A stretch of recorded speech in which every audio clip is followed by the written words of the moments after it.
하나님께서는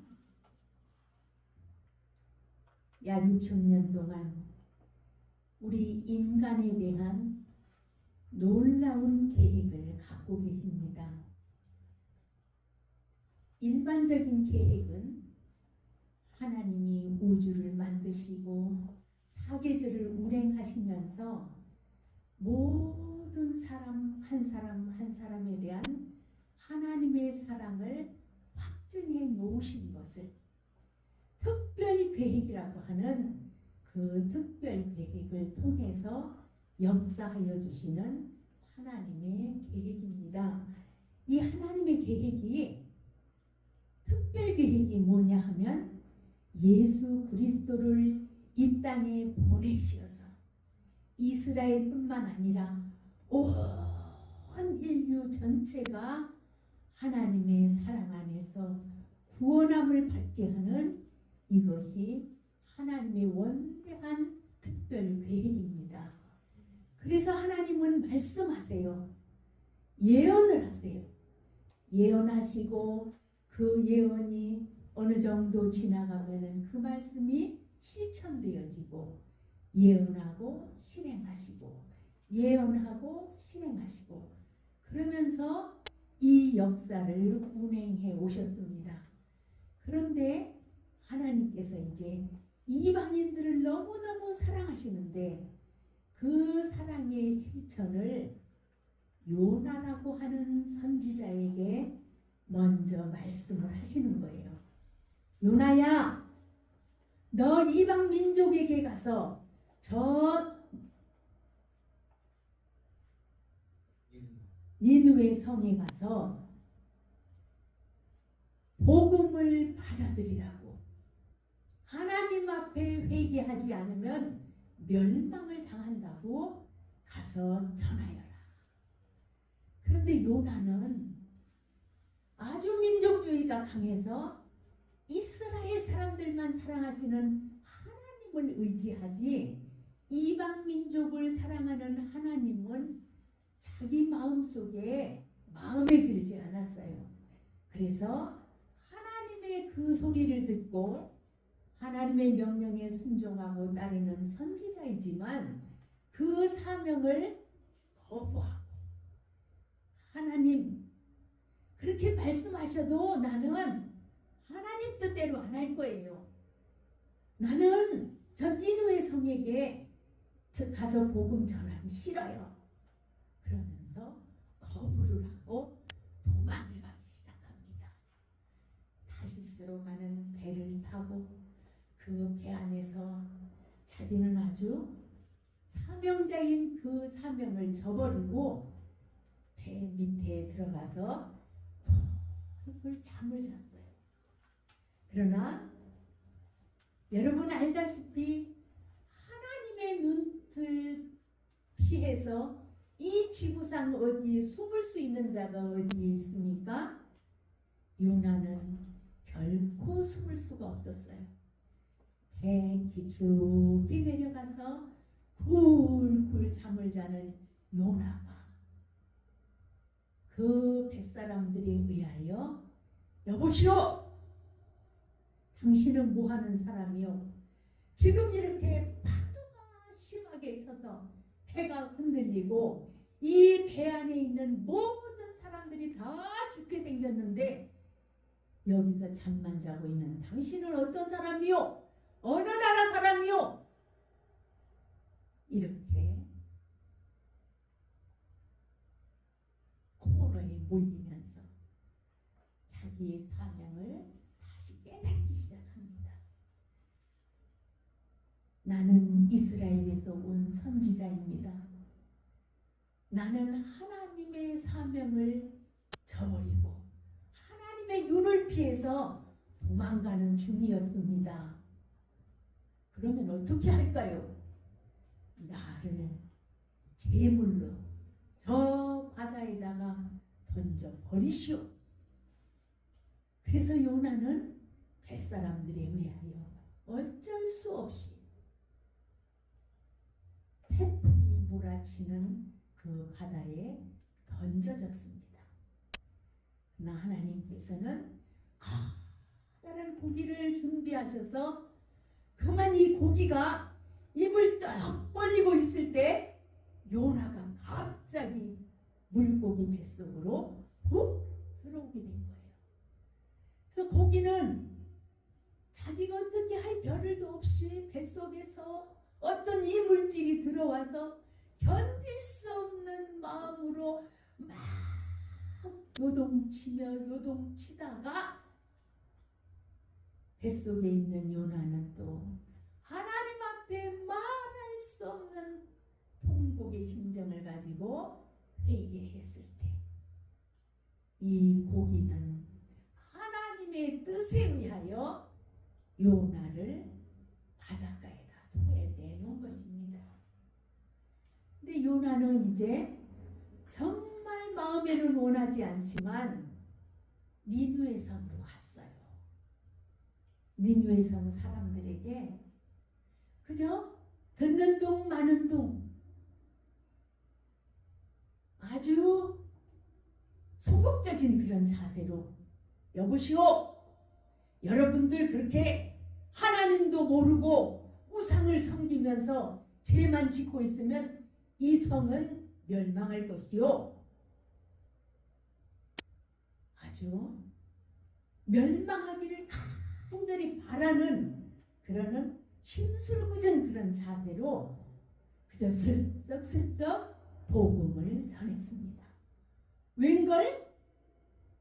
이 니느웨 성 사람들이 이 소리를 듣고 저들의 마음에 멸망할 것이라고 하는 그 어떤 마음이 회개의 마음으로 돌아섰어요. 그래서 사람들에 의하여 아니 우리 성이 멸망한다고? 하나님한테 벌을 받는다고? 그러면 안 되지. 우리 회개합시다. 회개합시다. 잘못을 깨달았으니 우리 회개하여 이 성 사람들이 멸망당하지 않도록 우리 하나님 앞에 바로 섭시다. 이 소리가 퍼져서 임금의 귀에까지 들어갔어요. 임금님도 온 국민들에게 선포를 했습니다. 베옷을 입고 재 가운데 누워서 심지어는 모든 짐승들에게까지도 먹이를 주지 말고 금식하며 하나님 앞에 회개하자. 그래서 정말 요나의 뜻과는 상관없이 이 니느웨 성이 다 회개하고 하나님 앞에 다시 용서함을 받고 새롭게 되어지는 것을 요나가 보았습니다. 그 광경을 본 요나의 마음속은 말할 수 없이 불편했어요. 아니 뭐야, 내 하나님은 저러신 분인 줄 알았어. 이렇게 요나의 마음은 정말로 편안치 아니한 그런 자세로 니느웨 성이 어떻게 멸망하나 보았는데 자기의 뜻과는 정반대의 상황으로 가지는 것을 보면서 하나님과 투정하는 그런 관계를 봅니다. 그래서 이 소명을 받은 요나가 불순종하고 회개하고 그리고 그 니느웨 성이 멸망당하지 않는 그 과정 속에서 좌절하고 이런 과정들을 지켜보면서 하나님의 뜻을 발견하게 되는 겁니다. 하나님께서는 이미 이스라엘을 중심으로 해서 세계 온 열방이 예수 그리스도가 온 인류의 구원자라고 하는 이 놀라운 특별 계획을 요나를 통해서 주변 이방인들에게 전하기 시작하고 신약 시대에 들어와서 사도 바울을 통해서 또 다른 이제 제자들을 통해서 세계 각 나라로 퍼지면서 복음이 전파되었습니다. 그래서 지금 이 시대는 예수님께서 이제 곧 오신다고 하는 마라나타, 주님 오실 길을 예비하는, 예수님 오시기를 사모하는 대망 사상을 가지고 신앙생활을 하는 그런 시대입니다. 그래서 우리는 복음을 전해야 합니다. 때를 얻든지 못 얻든지 복음을 전파해야 되는데, 이제 여러분, 나와 내 가족뿐만 아니라 대한민국뿐만 아니라 온 세계 열방까지 복음을 들고 나아가서 외쳐내야 하는 그런 시대가 되었습니다. 그래서 나만 예수를 믿고 나만 목사가 되는 것으로 만족하지 말고, 우리 모두는 예수님을 믿고 구원의 확신을 갖는 그 순간부터 우리는 전도자입니다. 선교사입니다. 그래서 복음을 들고 나아가야 됩니다. 저는 이 일을 이제 열방을 향하여 복음을 들고 나아가서 1년에 한 2차례씩 언어도 통하지 않지만 세계 각 나라에 가서 복음을 전한 지가 꽤 오래됐어요. 한 10년이 넘었는데, 이번에도 3월부터 시작을 해서 지난주 목요일까지 비전스쿨이라고 하는 그 어떤 그 복음을 전파하는 그 훈련 학교를 하면서, 특히 이제 목회자들을 상대로 해서 복음을 전파하는 이 훈련을 합니다. 근데 지난주 목요일까지 12주간의 훈련을 모두 마쳤습니다. 그리고 7월 20일부터 이제 5명의 목회자들이 베트남으로 복음을 전하러 갑니다. 근데 모두가 다 이제 70이 넘은 노인들이에요. 그럼에도 불구하고 저 70이 넘은 노인들의 마음속에는 복음을 전하겠다고 하는 열정으로 가득 차 있어서 한두 번 다녀왔지만, 그럼에도 불구하고 또 가서 이제 팔다리도 그렇게 건강하지 않지만 전하겠다고 하는 그런 열정을 가지고 지금 계획을 세우고 있습니다. 정말 주님이 이제 오실 때가 되었습니다. 그리고 하나님의 말씀은 1.1획도 변하지 않는다고 하는 사실에 대해서 우리는 기대감을 갖고 있습니다. 마태복음 24장 35절 말씀, 이 지구는, 이 세상은, 이 자연의 세계는 다 변할지라도 하나님의 말씀은 절대로 변개되지 않는다고 하는 이 귀한 말씀을 부여잡고 주님이 반드시 오신다고 하는 이 사실에 대하여 기대감을 가지고 우리가 이 땅에 사는 동안 복음을 들고 나아가는 것이 우리의 소명인 줄 압니다. 그래서 여러분들, 이 귀한 하나님의 말씀을 듣고 우리가 외쳐내고 있지만 그래도 부족합니다. 계속 우리 주 예수 그리스도는 온 인류의 구원자라고 이 주변의 사람들에게 외치고 외쳐내야 되는 줄로 압니다. 어저께 예배를 드리고 이제 가까운 식당에서 식사를 하는데, 그 식당 아주머니가 너무 인상이 좋게 생겼어요. 그래서 아줌마, 사장님 예수 믿으세요 하면서 복음을 전했더니, 나는 불교예요, 이런 지하에 거절을 하는 거예요. 그러는데 이제 그런 것들을 보면서 정말 때를 얻든지 못 얻든지 저들에게 복음을 전하는데, 그렇게 전하는 것이 아니라 예수 그리스도가 전 불교나 힌두교나 어떤 그런 것하고 비교가 되지 아니하는 이 놀라운 이 구원의 복음이라고 하는 이 사실을 정말 애절한 마음으로, 간절한 마음으로 전해주고 싶더랍니다. 근데 그렇게 전해주면은 영업에 방해가 좀 될 것 같아서 자제를 하고 말았는데 그 열정이 너무너무 있어요. 그래서 우리 모두는 사명자인데 이 사명자가 하나님의 눈을 피할 수 있는 장소는 아무것도 없습니다. 요나가 하나님의 눈을 피할 수 없었듯이 하나님을 등지자의 거처는 안식처가 될 수 없습니다. 항상 하나님과 동행할 때 어떠한 여건 속에 있을지라도 그곳이 나의 피난처요, 안식처요, 평안의 자리라고 하는 것을 알 수가 있습니다. 만물의 창조주이신 하나님이 이 자연의 변화를 주도하고 계십니다.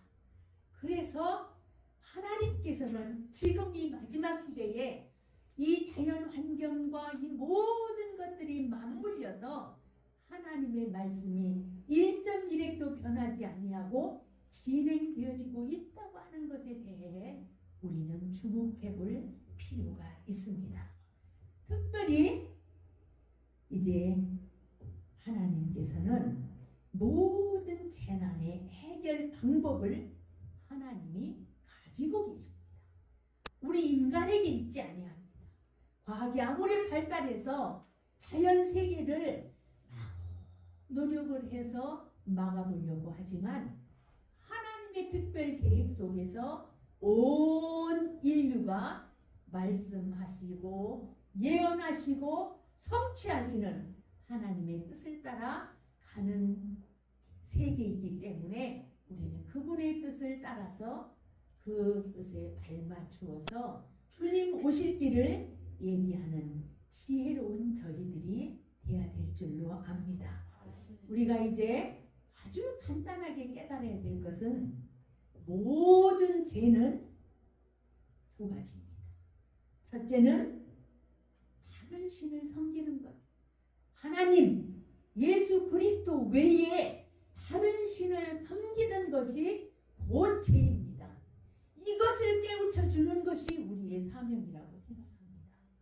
또 하나는 하나님께서는 인간을 절대로 하대하지 않습니다. 어떠한 인간이든지 흑인이든지 백인이든지 황인종이든지 잘났든지 못났든지 많이 배웠든지 배우지 못했든지 어떠한 장애를 갖고 있든지 건강하든지 그런 것들에 전혀 차별을 두지 않으십니다. 우리가 복음을 전하는 데 있어서 절대로 차별을 두어서는 안 된다고 생각합니다. 그래서 때를 얻든지 못 얻든지 어쨌든 하나님께서 허락하신 이 한 영혼들에게 복음을 전해야 할 사명이 우리에게 있다고 생각합니다. 나에게 있다고 생각합니다. 그래서 오늘도 최선을 다해서 복음을 전하기 위해 이 귀한 자리에 섰습니다. 요나처럼 자기의 생각대로 사명도 그리고 소명도 자기 스스로 결정하고 하나님의 말씀에 불순종하는 그런 사명자가 아니라 절대적으로 순종하며 주 안에서 기쁨으로 사명을 감당하는 우리 모두가 되어지기를